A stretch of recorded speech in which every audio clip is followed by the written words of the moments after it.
بسم اللہ الرحمن الرحیم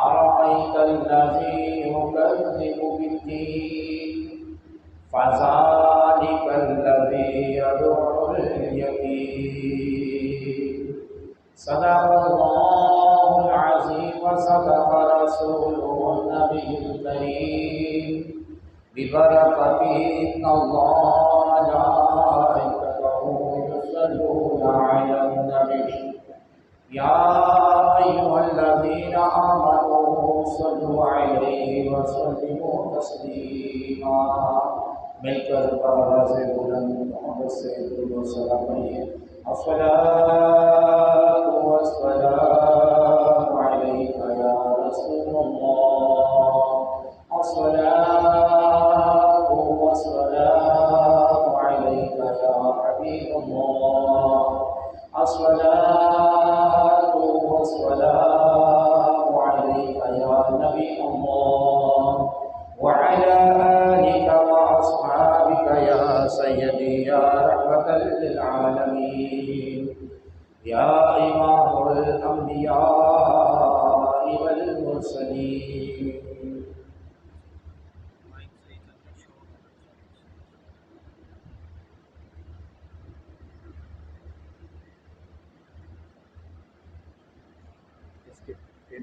دوبارہ لگا دو بس۔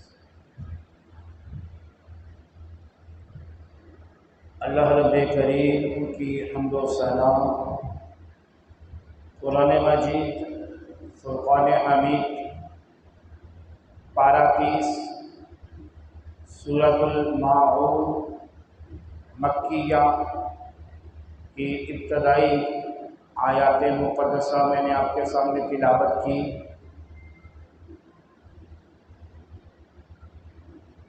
اس کے بعد امام الانبیاء آمینہ کے لال سرور دو جہاں صلی اللہ تعالی علیہ وآلہ وسلم کی ذات اقدس پر ہدیہ درود شریف پڑھا گیا۔ اللہ رب کریم حق کہنے حق پر عمل کرنے کی توفیق مرحمت فرمائے۔ آج 20 رمضان المبارک بروز جمعہ المبارک گزر رہا ہے۔ رمضان شریف بھی آیا، انتظار تھا سب کو کہ رمضان شریف آ رہا ہے۔ رجب آیا، شعبان المعظم آیا، تو سب کو انتظار تھا کہ رمضان شریف کی آمد ہے۔ رمضان شریف آیا، پہلا عشرہ بھی گزر گیا، آج دوسرا عشرہ بھی مکمل ہو جائے گا۔ شاعر نے کہا صبح ہوتی ہے شام ہوتی ہے، صبح ہوتی ہے شام ہوتی ہے، عمر یوں ہی تمام ہوتی ہے۔ تو آج انشاءاللہ عز و جل یتیم کی کفالت اور مسکین کو کھانا کھلانے کی رغبت کے اوپر انشاءاللہ کچھ عرض کروں گا۔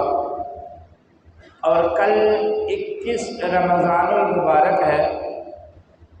مولا کائنات حضرت علی المرتضیٰ شیر خدا کرم اللہ وجہ الکریم آپ کا یوم شہادت ہے 21 رمضان المبارک۔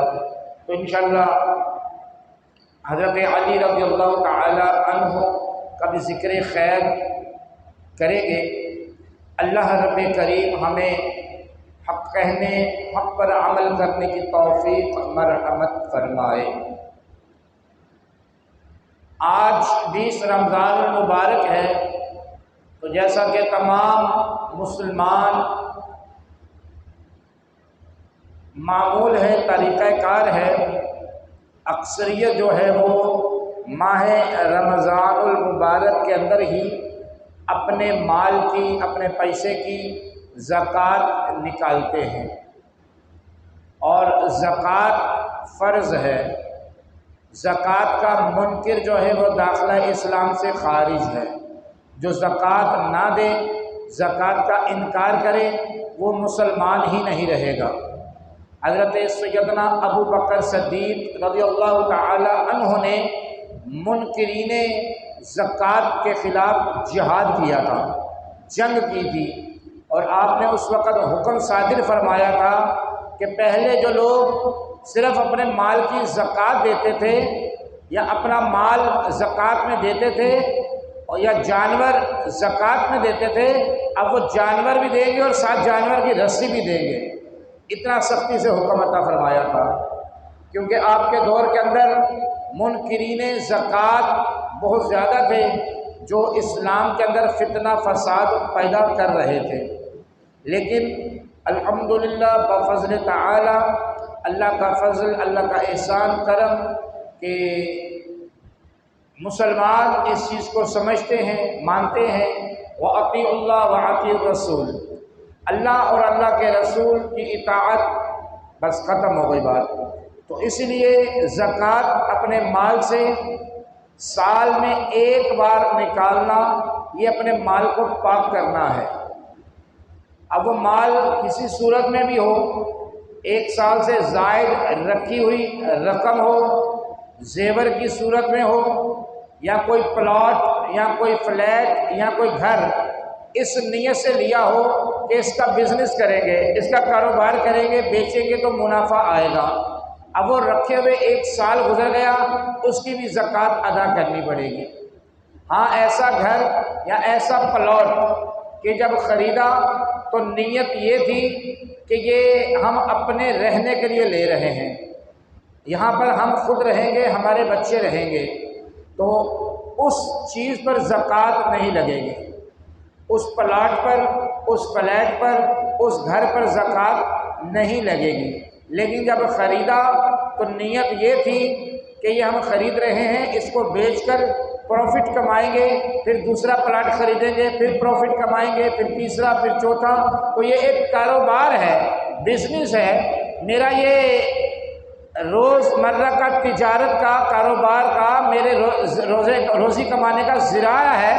تو یہ جب اس نیت سے لیا جائے گا اور 1 سال سے زائد ہو جائے گا تو اس پہ زکوٰۃ فرض ہے۔ تو ہم زکوٰۃ، فطرہ، عطیات، صدقات، یہ تمام چیزیں سب سے پہلے جو حقدار ہے وہ ہیں ہمارے اپنے بہن بھائی، ہمارے اپنے رشتہ دار، ہمارے اپنے عزیز و اقارب۔ سب سے پہلے اپنے رشتہ داروں میں، اپنے بہن بھائیوں میں نگاہ دورائیں۔ ایسا نہیں ہے کہ باہر ہم زکاتیں بانٹتے رہے، لوگوں کو راشن دلاتے رہے اور اپنے بھتیجے اور بانجیاں بیچارے بھوک کی وجہ سے تڑپتے رہیں۔ تو یہ عمل جو ہے یہ اللہ کو ناپسند ہے۔ سب سے پہلے اپنے رشتہ داروں کو دیکھیں، اپنے بہن بھائیوں کو دیکھیں، اپنے عزیز و اقارب کو دیکھیں، ان میں کس کے حالات کمزور ہیں، مالی طور پہ کمزوری ہے، گھر کے حالات ڈسٹرب ہیں، گھر اپنا نہیں ہے، کرائے پر ہیں، پریشانی ہے، تو آپ اپنی زکوٰۃ کا کچھ حصہ جو ہے وہاں پر سب سے پہلے دیں، ان کے بچوں کو دیں، اور اس کے بعد اپنے عزیز و اقارب، محلہ دار، محلے کے اندر دیکھیں کوئی حقدار ہے اور واقعتاً وہ حقدار بھی ہو، آپ کو معلوم بھی ہو کہ ان کے حالات ٹھیک نہیں ہیں، یہ سفید پوش لوگ ہیں، کسی کے آگے ہاتھ نہیں پھیلاتے، لیکن مجھے معلوم ہے کہ یہ زکوٰۃ کے حقدار ہیں، تو آپ خاموشی سے تحفتاً جو ہے وہ زکوٰۃ لفافے میں ڈال کے جو بھی دینا ہے ان کے گھر پہ پہنچا دیں۔ تو یہ ہے دین اسلام کا طریقہ، دین اسلام کا سبق۔ آج فی زمانہ دکھلاوا زیادہ ہو گیا، عمل کم ہو گیا، عمل کم ہو گیا، دکھلاوا زیادہ ہو گیا۔ گھروں کے باہر 100 لوگوں کی لائن لگی ہوتی ہے راشن لینے کے لیے، گھروں کے باہر 50 لوگ بیچارے کھڑے ہیں، کیا ہے جی ابھی سیٹھ صاحب اٹھیں گے، اٹھ کر ہزار روپیہ زکوٰۃ کا بانٹیں گے۔ تو یہ دین اسلام کا درس ہرگز نہیں ہے۔ دین اسلام نے اس چیز سے منع کیا ہے، اور دین اسلام کی تعلیم تو ایسی خوبصورت تعلیم ہے، فرمایا کہ یتیم پہ رحم کرو، تم پہ رحم کیا جائے گا۔ نبی اکرم نور مجسم صلی اللہ تعالی علیہ وآلہ وسلم نے ارشاد فرمایا کہ جس نے یتیم پہ رحم کیا، یتیم سے محبت کی اور اس کی کفالت کی، فرمایا کل بروز قیامت یہ 2 انگلیاں اس طرح ملا کر دکھائی، فرمایا کل بروز قیامت وہ میرے ساتھ ایسے ہوگا۔ اندازہ کیجیے آپ، فرمایا کل قیامت والے دن وہ میرے ساتھ ایسے ہوگا۔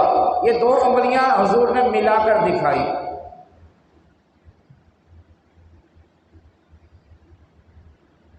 اور دین اسلام نے ہمیں یہی سبق عطا فرمایا کہ یتیم سے پیار کرو، غریب کے سامنے اپنے مال کی نمائش نہیں کرو، اور بیوہ کے سامنے اپنی بیوی سے پیار مت کرو، یتیم کے سامنے اپنے بچوں کو لاڈ پیار مت کرو۔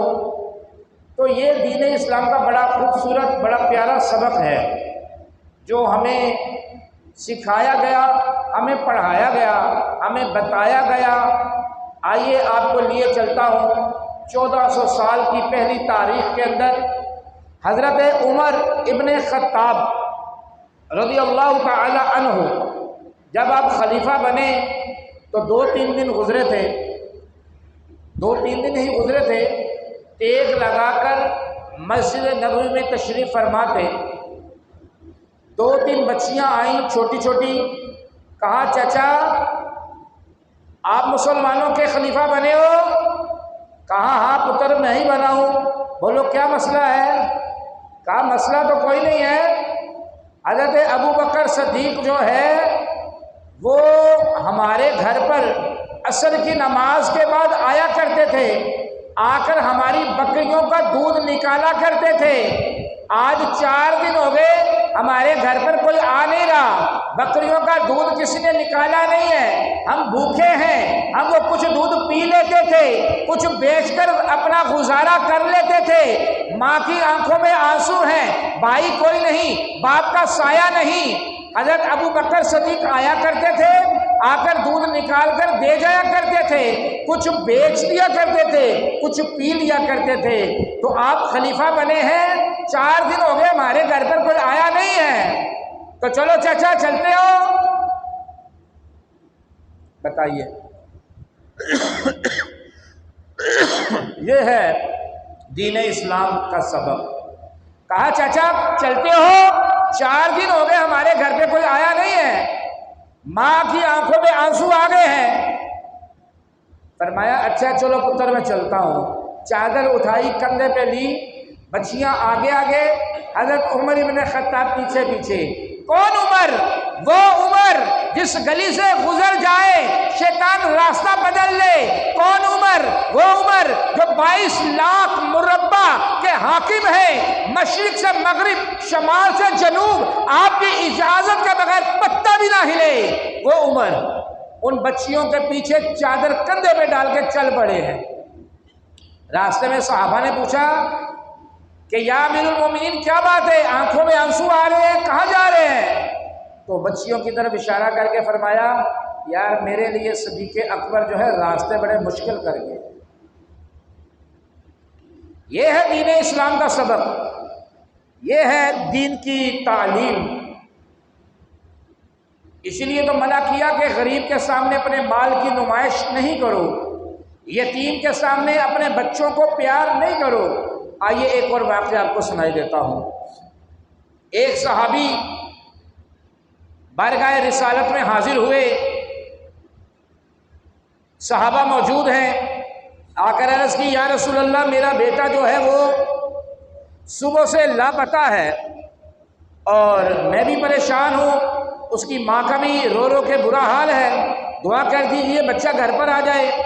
ابھی نبی اکرم نور مجسم صلی اللہ علیہ وسلم نے دعا کے لیے ہاتھ اٹھائے نہیں ہیں، کہ دوسرے کونے پر ایک صحابی موجود ہیں، انہوں نے عرض کیا یا رسول اللہ میں ابھی فلاں فلاں جگہ سے گزر کر آیا ہوں، ان کا بیٹا وہاں فلاں باغ میں کھیل رہا ہے۔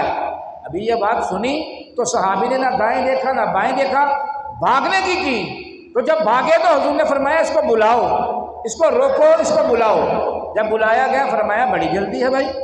کہا حضور آپ کو تو پتہ ہی ہے صبح سے بیٹے کو دیکھا نہیں، بیٹا بچھڑا ہوا ہے تو دل کی طرف تو رہا نہیں گیا۔ فرمایا اچھا میں تمہیں روکتا نہیں ہوں، جاؤ، لیکن جب تم وہاں پہنچ جاؤ جس باغ میں تمہارا بچہ کھیل رہا ہے تو جب دوسرے بچے بھی تم دیکھو کھیل رہے ہیں تو اپنے بیٹے کو بیٹا کہہ کر نہیں بلانا، اپنے بیٹے کو بیٹا کہہ کر نہیں بلانا بلکہ اس کا نام لے کر اس کو بلا لینا۔ کہا حضور بیٹا ہے، اگر بیٹا کہہ بھی لوں گا تو کیا حرج ہے، میرا بیٹا ہے، اگر میں بیٹا کہہ بھی دوں گا تو کیا حرج ہے۔ فرمایا تم تو بیٹا کہہ لو گے، صبح سے بچھڑے ہوئے ہو، تمہاری آواز میں غضب کا درد ہوگا، لیکن اگر تمہاری آواز جب تم اس کو کہو گے بیٹا تو وہاں کوئی یتیم کھیل رہا ہوا اور تمہاری آواز اس کے کانوں میں پڑ گئی تو اس کا تو دل ہی ٹوٹ جائے گا اور وہ دیکھے گا کہ کاش آج میرا بھی باپ زندہ ہوتا تو مجھے بھی بیٹا کہتا۔ یہ ہے دین اسلام کا سبق، یہ ہے دین کی تعلیم۔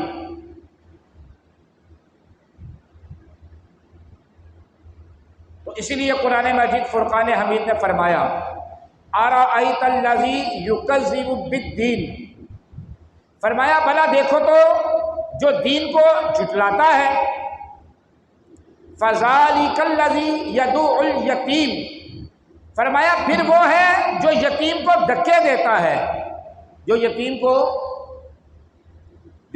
کو دھکے دیتا ہے۔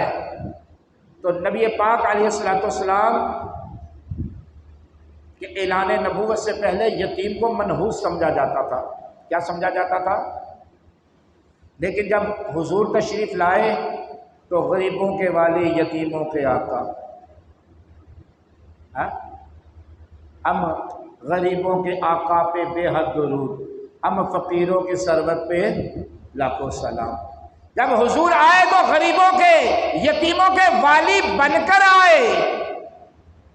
آپ نے وہ واقعہ نہیں سنا؟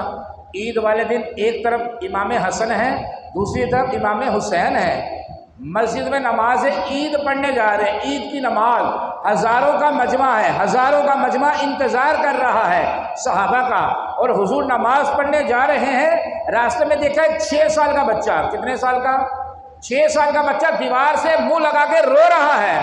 حضور نے دیکھا تو اس بچے کو بلایا، پیار کیا، فرمایا عید کا دن ہے اور آپ رو رہے ہو؟ کہا رو تو کیا کروں، ماں کا سایہ سر میں نہ رہا، باپ فلاں غزوے میں شہید ہو گیا، میں یتیم ہو گیا، مجھے کوئی پوچھنے والا ہی نہیں ہے۔ تو حضور نے اس بچے کو گود میں لے لیا۔ دو جہاں کے والی ہیں، امام الانبیاء ہے، آمینہ کے لال ہے، سرور دو جہاں ہیں، گود میں لیا، واپس گھر چلے گئے۔ وہاں ہزاروں کا مجمع آپ کا انتظار کر رہا ہے، لیکن حضور واپس چلے گئے۔ یہ ہے یتیم کی عزت، یتیم کی عزت اور مقام ہمیں سمجھایا گیا وہ یہ ہے۔ واپس گھر گئے، جا کر حضرت اماں عائشہ صدیقہ طیبہ طاہرہ رضی اللہ تعالی عنہ سے فرمایا جو لباس حضرت امام حسن حسین کو پہنایا ہے اسی طرح کا لباس اس بچے کو بھی پہنایا جائے۔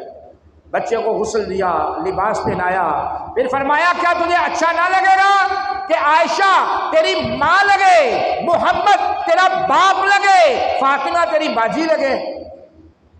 بولا یہ رشتے مل جائے تو دنیا میں اور مجھے کیا چاہیے تھا۔ جب پھر دوبارہ آپ مسجد کی طرف نکلے عید کی نماز پڑھانے کے لیے، بچے کا ہاتھ پکڑا ہوا ہے اور بچہ دل ہی دل میں کیا کہہ رہا ہے؟ کہہ رہا ہوں تو یتیم مگر آج یتیمی کا بھی مزہ آ گیا ہے، ہوں تو یتیم مگر آج یتیمی کا بھی مزہ آ گیا۔ حضور نے جو تھام لیا تو بات ختم ہو گئی۔ تو قرآن نے کہا وَلَا يَعُدُّ عَلَىٰ طَعَامِ الْمِسْكِينِ، اور مسکین کو کھانا کھلانے کی رغبت نہیں دیتا۔ مسکین کو کھانا کھلانے کی رغبت قرآن نے دی ہے، لیکن قرآن ہی فرما رہا ہے کہ وہ رغبت ہی نہیں دیتا۔ فوائل للمصلین، تو ان نمازیوں کی خرابی ہے، کن کی؟ پج پج وڑنا مندر مسیتی کدے اپنے اندر وڑیا ہی نہیں، جو نماز پڑھ کر یہ گمان کر لے، یہ سوچ لے جب باہر نکلے تو چار لوگوں کو دیکھے وہ نماز نہیں پڑھ رہے، کھڑے ہیں، اور دل کے کسی کونے میں کسی گوشے میں یہ خیال پیدا ہو گیا کہ یار یہ تو نماز ہی نہیں پڑھ رہے، تو سمجھ لے نماز ہی برباد ہو گئی، سمجھ لے بربادی ہو گئی۔ جو آپ پڑھ کر آئے، جو آپ کر آئے، وہ آپ نے وہیں ختم کر دیا۔ یہی تو چیز ہے کہ اپنے سے دوسرے کو ہلکا جان لینا۔ آپ کو پتہ ہے حضرت امام شافعی اپنے بیٹے کے ساتھ کسی سفر میں تھے، تو راستے میں رات ہوئی، سو گئے، تو آپ تہجد کے لیے اٹھے، اپنے بیٹے کو بھی اٹھایا، تہجد کی نماز ادا کی۔ تو نماز ادا کرنے کے بعد بیٹے نے کہا ابا جان یہ کیسے لوگ ہیں، سارے کے سارے سو رہے ہیں، انہوں نے اس کے تہجد نہیں پڑھی۔ اب امام شافعی کے جو الفاظ ہیں وہ دل چیر دینے والے ہیں۔ بیٹے نے کہا یہ کیسے لوگ ہیں، کیسے مسلمان ہیں، یہ اٹھ کے نماز نہیں پڑھی، انہوں نے تہجد نہیں پڑھی۔ تو امام شافعی کے جو الفاظ ہیں وہ کلیجہ چیر دینے والے ہیں۔ فرمایا بیٹا اچھا یہی ہوتا کہ تو سویا ہی رہتا، تیرے لیے بہتر یہی ہوتا کہ تو سویا ہی رہتا، تو نے یہ جو بولا ہے اس سے بہتر یہ تھا کہ تو سویا رہتا۔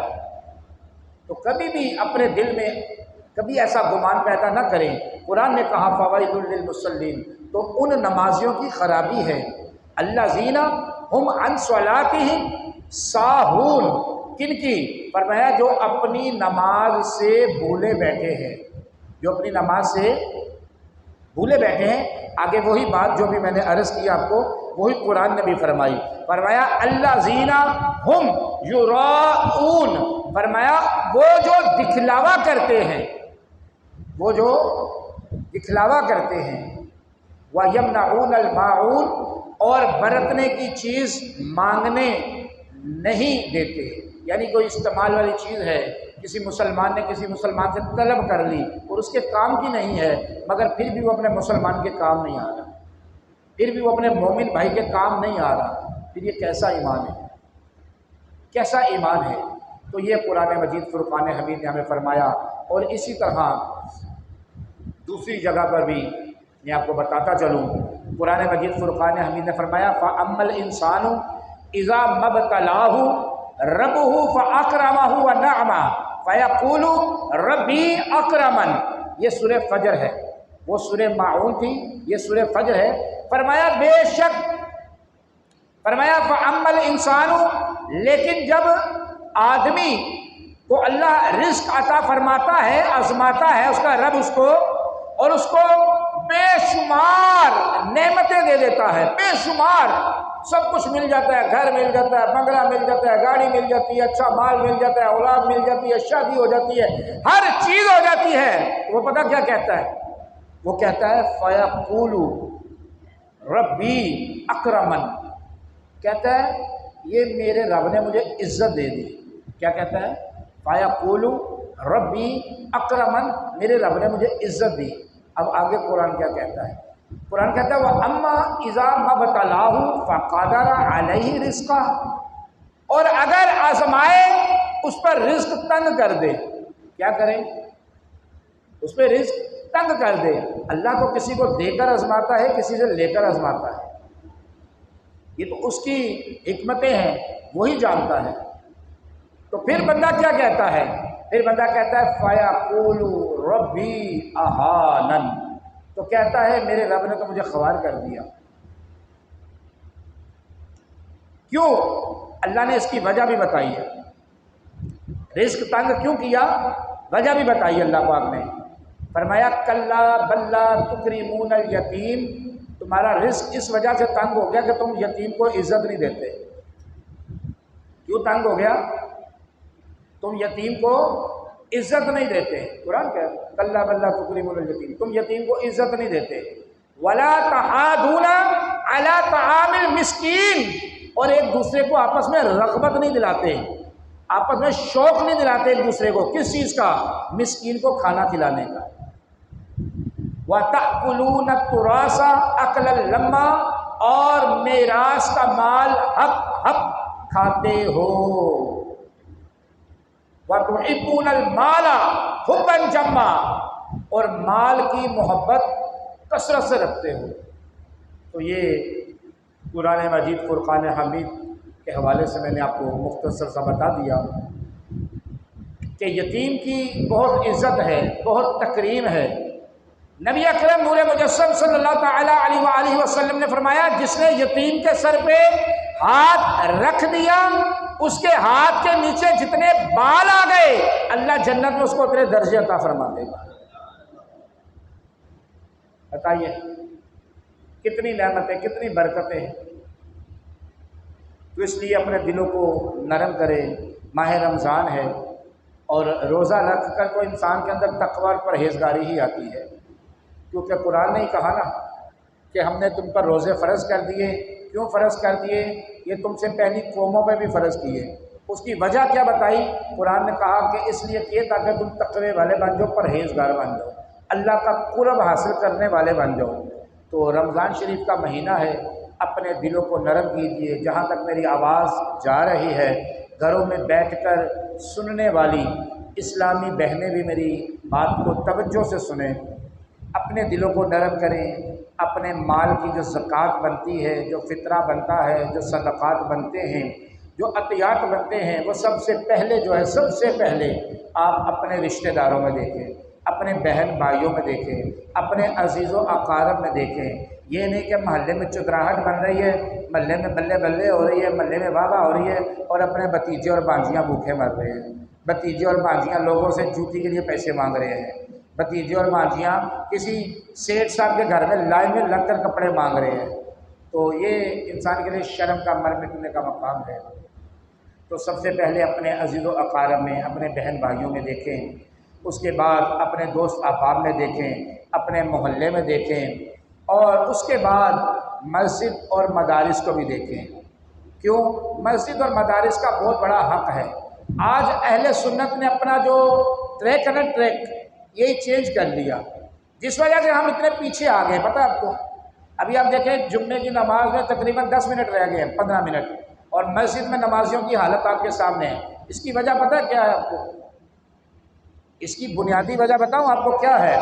اس کی بنیادی وجہ یہ ہے کہ ہم اگر رات کو میلاد کروائیں تو طرح طرح کے نعت خوانوں کو بلا لے، جو 8-10 نعتیں یاد کر لے، آواز تھوڑی سی اچھی ہو، ہم اس کو ایک رات میں لاکھوں روپیہ بھی دے دیتے ہیں، عمرے کا ٹکٹ بھی دے دیتے ہیں، اور بلے بلے بھی ہو جاتی ہے۔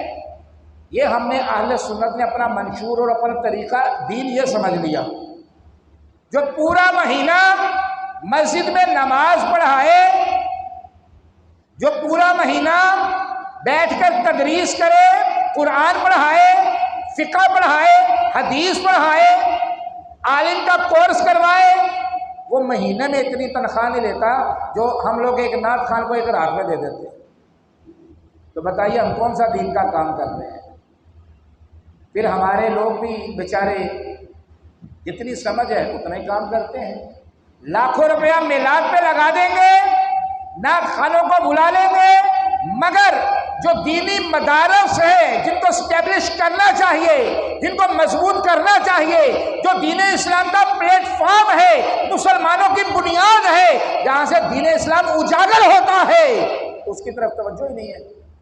بس یہ کہہ کر چھوڑ دیتے ہیں، چھوڑو جی مولویوں کو حلوے مانڈے بہت ہیں، چھوڑو جی مولویوں کو تو بریانیاں ہی بہت ہیں۔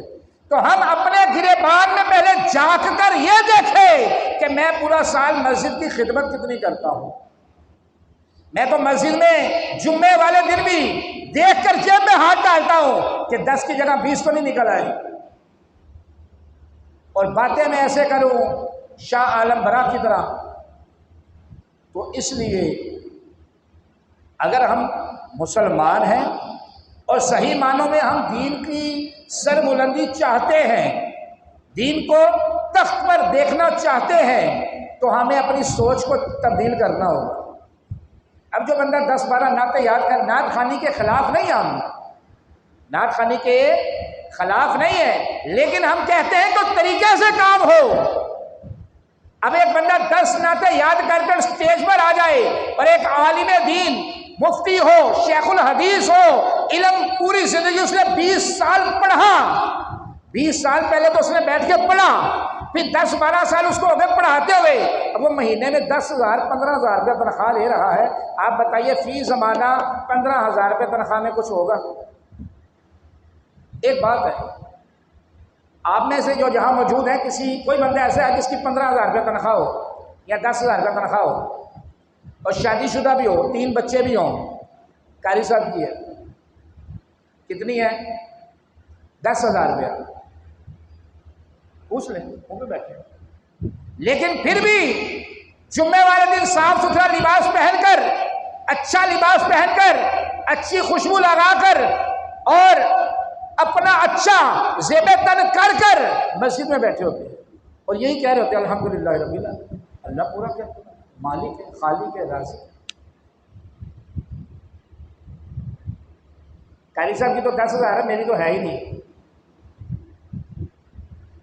یہ بھی آپ قاری صاحب سے پوچھ سکتے ہیں۔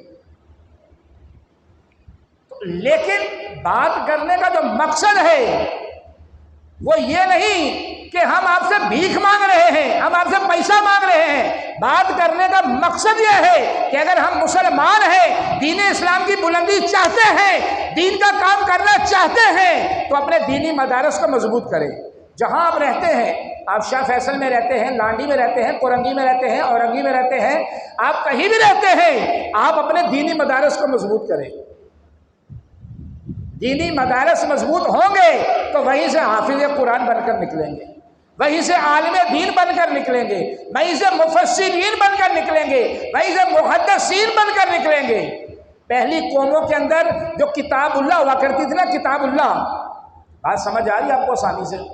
کوئی پریشانی تو نہیں ہو رہی؟ پہلی قوموں کے اندر، پہلی امتوں کے اندر جو کتاب اللہ نازل ہوتی تھی، جو صحیفے نازل ہوتے تھے، وہ صرف نبی کو یاد ہوتے تھے، صرف نبی کو یاد ہوتے تھے، جو اس وقت کے موجودہ نبی ہوتے تھے۔ لیکن یہ اللہ نے احسان کیا اپنے محبوب کی امت پہ کہ آج 10 سال کا بچہ بھی الحمد سے لے کے والناس تک قرآن یاد کر کے رکھتا ہے۔ لیکن ہماری توجہ ہی نہیں ہے مدرسوں کی طرف۔ ہمیں مدرسے اس وقت یاد آتے ہیں یا تو ہمارے گھر میں کوئی فوت ہو جائے، یا ہمارے گھر میں کوئی چوری ہو جائے، یا ہمارا کوئی مریض ICU میں آخری سانسیں گن رہا ہو، پھر ہم کہتے ہیں مولانا صاحب وہ بریانی کی دیگ بنی ہے، اس کا کیا کرنا ہے؟ چاٹنا ہے مولانا صاحب نے بریانی کی دیگ کو؟ مولانا صاحب کے بچے گھر میں بھوکے بیٹھے ہو، پورا مہینہ گھر میں بجلی نہ چل رہی ہو، مولانا صاحب کے گھر میں گیس نہ آ رہی ہو، اور آپ ایک دیگ لا کے مولانا صاحب کے سر پہ احسان کریں گے؟ جس نے ساری زندگی پالا ہے وہ اگلی زندگی بھی پال دے گا۔ تو ہمیں اپنی سوچ کو تبدیل کرنا ہے، ہمیں اپنی سوچ کو، مل کر بولیے، اپنی سوچ کو، اہل سنت و جماعت کو اپنی سوچ کو تبدیل کرنا پڑے گا۔ آپ شاہ احمد نورانی صاحب کو دیکھ لیجئے، ساری زندگی، شاہ احمد نورانی صاحب سے کون واقف نہیں ہے؟ کون کون جانتا ہے؟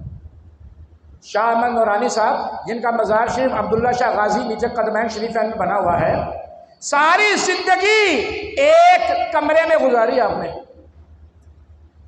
ختم ہو گئی بات، مسجد کے ایک کمرے میں، وہیں سے آپ کا جنازہ اٹھا تھا۔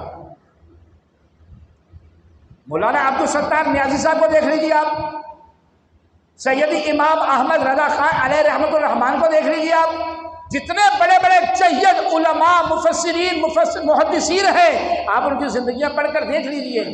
مال سے محبت نہیں کی، لیکن ان کے چاہنے والوں نے ان کی خدمات کی ہیں، دین اسلام کو فروغ دیا ہے۔ بتائیے اگر پیسے نہیں ہوں گے تو یہ پنکھے کہاں سے لگتے ہیں؟ ایک بات ہے، فار ایگزامپل، سیدھی سی بات ہے، مختصر سی، اگر پیسے تھے تو یہ پنکھے لگ گئے نا، پیسے تھے تو یہ کارپیٹ بچھے نا، پیسے تھے تو یہ مائک چل رہا ہے، پیسے ہیں تو وہاں مسجد کے وضو خانے میں پانی بھی آ رہا ہے۔ کبھی کسی نے سوچا یہ سارا نظام کہاں سے چل رہا ہے؟ یار میں تو مسجد میں نہیں دیتا، تو میں تو صرف جمعہ پڑھنے آتا ہوں، تو کوئی بڑی بات نہیں، 100 روپیہ کا ڈال دیتا ہوں تو کیا ہوا؟ آج گھر میں بچہ 200 روپے کی چیز کھا جاتا ہے، اگر 100 روپیہ مسجد میں ڈال دیا تو کون سا بھائی سر پہ احسان کر دیا؟ 200 روپیہ تو گھر میں بچہ چیز کھا لیتا ہے صبح سے شام تک. اگر میں جمعہ پڑھنے آیا اور مسجد کی ٹوکری میں 100 کا ڈال دیا نوٹ پر، کیا کر دیا؟ ہمیں یہ بننا ہے کہ ہمیں مسجد اور مدارس کو مضبوط کرنا ہے. صرف اس مسجد کی بات، اس مدرسے کی بات نہیں ہے، یہ پوری اہل سنت و جماعت کی بنیادوں کی بات ہے. ورنہ ایک وقت آ جائے گا کہ صرف نام کے مسلمان رہ جائیں گے، ہمارے بچوں کو دین کا الف بے بھی نہیں پتا ہوگا. آج ٹیوشن کی فیس بھرنے کے لیے ایک سبجیکٹ، اونلی 1 سبجیکٹ، فیس 1500 روپیہ منتھلی ہے. 1 سبجیکٹ. اگر 7 سبجیکٹ پڑھے تو کتنا ہو گیا جی؟ 7000 روپیہ. لیکن قرآن پاک پڑھانے کے لیے مولوی صاحب کو مسجد میں 200 روپیہ دینے میں بھی تکلیف ہے. اور جب مانگ رہے ہیں بولتے ہیں قاری صاحب ہم نے تو سمجھا تھا فیس سبیل اللہ، آپ کو فیس مانگ رہے ہیں. اچھا جی فیس سبیل اللہ، صحیح. ایسا ہے نہیں ہے نہیں ہے. یہ تو آئینہ ہے. اگر دیکھ کے کسی کو غصہ لگے، برا لگے تو اس میں میری کیا غلطی ہے؟ بات تو یہی ہے. آپ بعد میں سوچ لیجئے گا جمعہ پڑھ کے گھر جا کے، غصہ آئے تو پھر مجھے مل بھی لیجئے گا بھلے.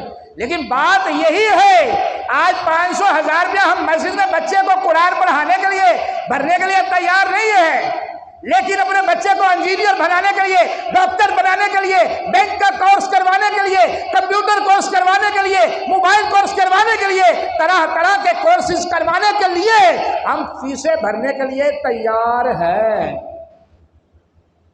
حالانکہ وہ کورس تو صرف دنیا میں ہی فائدہ دیں گے، لیکن جو کورس ہم کرواتے ہیں جب قبر میں بندہ چلا جائے، حدیث پاک ہے بخاری شریف کی، ایک بندہ مر گیا، اس کی بیوی حاملہ تھی، جب مر گیا بیوی حاملہ تھی، بیٹا پیدا ہوا، بندہ قبر میں ہے. بیٹا جب 4 سال کا ہوا لے کر قاری صاحب کے پاس گئی، قاری صاحب نے پڑھایا بسم اللہ الرحمن الرحیم. اللہ نے فرشتوں سے فرمایا اس کی قبر سے عذاب ہٹا دو. بندہ جب مرا، بچہ نہیں تھا، اولاد نہیں تھی، مرنے کے بعد اولاد ہوئی، بیٹا 4 سال کا ہوا، بیٹے نے صرف اتنا پڑھا بسم اللہ الرحمن الرحیم، اللہ نے قبر سے عذاب ہٹا دیا. فرشتوں نے عرض کیا مالک یہ تو مر گیا، مرنے کے بعد تو کوئی عمل نہیں تھا، تو کون سا ایسا عمل اس کے کام آ گیا کہ اس کی مغفرت ہو گئی؟ فرمایا جب یہ مرا اس کی بیوی حاملہ تھی، بیٹا پیدا ہوا، اور آج اس بچے نے روئے زمین کے اوپر پڑھا ہے بسم اللہ الرحمن الرحیم، اللہ پاک ہے، اللہ پاک ہے، اللہ کے نام سے شروع ہے. مجھے حیا آ گئی کہ اس کا بچہ زمین کے اوپر رہ کر میری تعریف کرے، میں اس کے باپ کو زمین کے اندر آزاد ہوں. درس قرآن اگر ہم نے بلایا نہ ہوتا تو زمانے نے بھی زمانہ ہمیں دکھایا نہ ہوتا. آرزو ہے یہی تعلیم قرآن عام ہو جائے، ہر پرچم سے اونچا پرچم اسلام ہو جائے. تو بتائیے ایک بسم اللہ جس بچے نے پڑھی، یہ واقعہ کو میں اپنی طرف سے نہیں سنا رہا، احادیث کی کتب میں موجود ہے بخاری شریف کے اندر. بسم اللہ پڑھی بچے نے، اللہ نے اس بندے کی مغفرت فرما دی. تو جو پورا قرآن کا حافظ ہو، جس نے اپنے بچے کو پورا قرآن کا حافظ بنایا ہو، اور جو مدرسے میں ہر مہینے جہاں بچے قرآن پڑھتے ہیں، ہمارے پاس یہاں 60 سے 70 بچیاں ہیں جو قرآن کی تعلیم بالکل فی سبیل اللہ حاصل کرتی ہیں. یہاں لوگ موجود بھی ہوں گے جن کی بچیاں پڑھتی ہیں.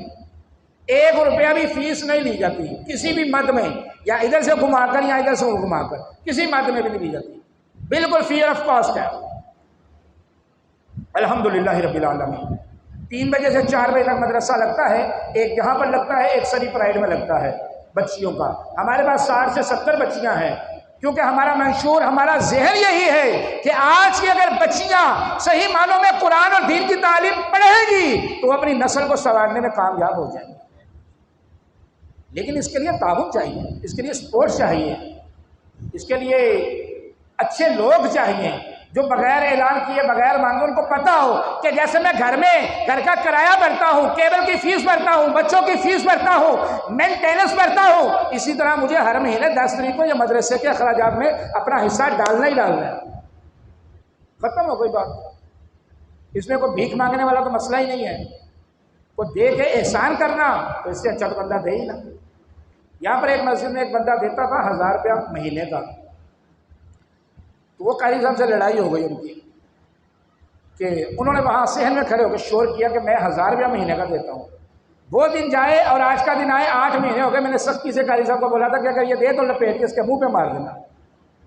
ہم تو جب سے یہاں موجود ہیں، یہ پرانے نمازی ہیں، یہ سب پرانے لوگ بیٹھے ہیں، سب کو پتا ہے کہ ہم نے ہمیشہ جو کام کیا ہے اپنی مدد آپ کے تحت کیا ہے۔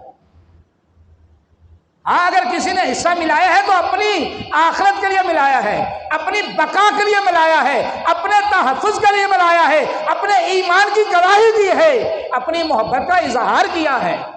ہم نے کبھی کسی کو مجبور نہیں کیا، کیونکہ یہ ایسا کام ہے کہ جب ہم نیت کر لیتے ہیں تو اللہ پورا کروا دیتا ہے۔ تو نیت کر لیجئے، آپ جہاں بھی رہتے ہیں، آپ لانڈی میں رہتے ہیں، پورنگی میں رہتے ہیں، اورنگی میں رہتے ہیں، بنارس میں رہتے ہیں، کہیں بھی رہتے ہیں، وہاں کے جو دینی مدارس ہیں، مساجد ہیں، نیت کر لیجئے کہ آج کے بعد میں انشاءاللہ ان کے ساتھ تعاون میں رہوں گا۔ بلند آواز سے کہیے انشاءاللہ عز و جل۔ اللہ تبارک و تعالی ہمیں صحیح معنوں میں علم دین کو سمجھنے کی توفیق عطا فرمائے، علم دین خود پڑھنے کی توفیق عطا فرمائے، اور انشاءاللہ عز و جل مسجد میں آج اعتکاف کا سلسلہ ہے۔ عصر کی نماز کے بعد، عصر کی نماز میں ہی جو لوگ اعتکاف بیٹھیں گے وہ اپنا سامان وغیرہ لے کر آ جائیے گا، انشاءاللہ افطار ادھر ہی کریں گے۔ اور الحمدللہ یونائٹڈ والے جو ہیں یہ دوست بیٹھے ہیں، مصور بھائی، شکیل بھائی وغیرہ، یہ روزانہ افطار لے کر بھی آتے ہیں، تو جو لوگ اعتکاف میں بیٹھیں گے انشاءاللہ ان کے لیے افطار کا سلسلہ بھی ہوگا، یہ لے کر بھی آئیں گے، ویسے بھی روزانہ پہلے روزے سے لے کر آ رہے ہیں، تو جو اعتکاف میں ہوں گے ان کے لیے لے کر بھی آئیں گے یہ۔ تو دوسرا یہ ہے کہ اپنا مسجد میں ختم قرآن مجید 29ویں شب کو ہوگا۔ کون سی شب کو ہوگا؟ بولے تو صحیح ہے، تھوڑا اونچی بولیے، 1 گھنٹے سے میں ہی بول رہا ہوں، بولے تو صحیح۔ 29ویں شب کو ہوگا۔ کون سی شب کو؟ گرمی اصل میں زیادہ ہے، روزہ ہے، لیکن کوئی مسئلہ نہیں ہے۔ جو دنیا میں عمل جتنا مشکل ہوگا، قیامت والے دن فرمایا اس کی اجر بھی اللہ نے اتنی زیادہ عطا کرنی ہے۔ تو اس لیے پریشان نہیں ہوا کریں، یہ زندگی کٹی جائے گی۔ اب پیدا ہوئے ہیں تو مرنے کے لیے ہوئے ہیں، پیدا ہوئے ہیں تو مرنے کے لیے ہی ہوئے ہیں، یہ بات آپ ذہن میں رکھیں۔ اس کو ہنس کے گزاریں یا رو کر گزاریں، گزارنی ہے۔ تو قرآن پاک ختم قرآن انشاءاللہ 29ویں شب کو ہوگا۔ اس کے اندر میں نے اور فرحان بھائی نے اور عدنان بھائی نے اور رضی بھائی نے بیٹھ کر حساب کیا تھا، تو تقریباً 1.25 لاکھ روپیہ اخراجات آ رہے ہیں، جس میں جو قرآن سنا رہے ہیں، جو سن رہے ہیں، قاری صاحب ہیں، خادم صاحب ہیں، اور جو اسلامی بہنیں مدرسہ پڑھاتی ہیں وہ ہیں، مٹھائی ہے، کھانے کا اہتمام ہے، یہ سارے کام ہیں مجھے نکال کر باقی سب کام ہیں، تو تقریباً 1.25 لاکھ روپے کا خرچہ ہے۔ تو کوشش کریں، اب ایک بندہ تو دے نہیں سکتا، چاہے تو دے بھی سکتا ہے، اس میں کوئی بڑی بات تھوڑی ہے، کوئی بڑی بات نہیں ہے 1.25 لاکھ روپے آج کے دور میں۔ لیکن ہمارا جو ذہن ہے، ہماری جو پلاننگ ہے وہ یہ ہے کہ اگر ہر نمازی زکوٰۃ اور فطرے کے علاوہ، یہ جو میں بول رہا ہوں یہ بات آپ توجہ سے سن لیجئے گا، زکوٰۃ اور فطرے کے پیسوں کے علاوہ صرف مسجد کی خدمت کے لیے ماہ رمضان میں نیت کر لے کہ میں اپنی جیب سے 1200 روپیہ دوں گا۔ 1200 زیادہ تو نہیں ہے؟ کون کون دے دے گا 29ویں شب سے پہلے 1200 روپیہ میرا خیال ہے زیادہ نہیں ہے، مہنگا سودا نہیں ہے یہ، کون کون دے دے گا؟ ہاتھ اونچا کر کے بتائیے گا۔